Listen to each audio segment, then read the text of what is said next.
मिनू चिड़िया की कहानी हरे भरे पेड़ों से भरे एक बड़े जंगल में तरह तरह के जीव रहते थे। उन्हीं में से एक थी एक नन्ही सी चिड़िया, मिनू। मिनू बहुत छोटी थी। उसके पर हल्के सुनहरे और भूरे रंग के थे। बाकी चिड़ियों की तरह वह ऊंची उड़ान नहीं भर सकती थी।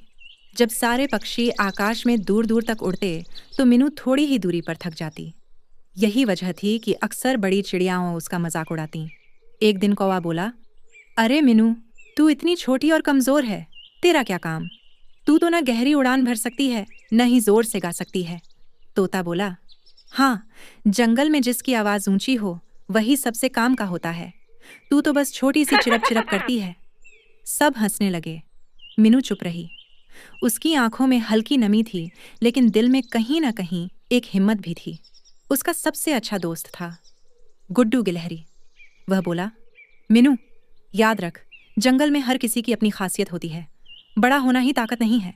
देखना, एक दिन तुझमें भी सबको चौंका देने वाली ताकत दिखेगी। मीनू मुस्कुराई और बोली, काश ऐसा हो। संकट का दिन एक गर्म दोपहर थी। अचानक जंगल में आग लग गई। तेज हवा से आग पेड़ों से पेड़ों तक फैलती। बड़े हाथी अपनी सूंड से पानी लाने की कोशिश करने लगे। हिरण इधर उधर भागने लगे और चिड़ियां आसमान की ओर उड़ गईं। लेकिन आग इतनी भयंकर थी कि किसी की कोशिश से बुझ नहीं रही थी। तभी मिनू ने देखा कि आग धीरे धीरे उस पेड़ की ओर बढ़ रही है जहां बहुत सारे जानवरों के बच्चे फंसे हुए थे। खरगोश के बच्चे, गिलहरी के बच्चे और कुछ पंछियों के अंडे। बड़े जानवर भी वहां तक नहीं पहुंच पा रहे थे। मिनू का दिल जोर से धड़कने लगा। उसने सोचा, अगर मैंने हिम्मत नहीं दिखाई तो ये मासूम सब जल जाएंगे। मुझे कुछ करना होगा। छोटी सी कोशिश। मिनू उड़कर नदी के पास गई। उसने अपनी नन्ही चोंच में पानी की एक एक बूंद भरी और आग पर डाल दी। कौवा हंस पड़ा, अरे पगली, इतनी सी बूंद से क्या आग बुझेगी? ये तो समंदर में नमक डालने जैसा है। तोता बोला, तू अपना समय बर्बाद कर रही है मिनू। लेकिन मिनू ने किसी की बात न सुनी। वह बार बार नदी से पानी लाती और आग पर डालती। उसकी चोंच जलन से लाल हो गई थी। पंख धुएं से काले पड़ रहे थे, लेकिन उसका हौसला नहीं टूटा।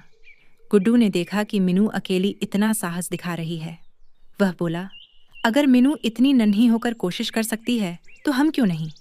धीरे धीरे बाकी पक्षी, फिर खरगोश, फिर हिरण सब मिलकर पानी लाने लगे।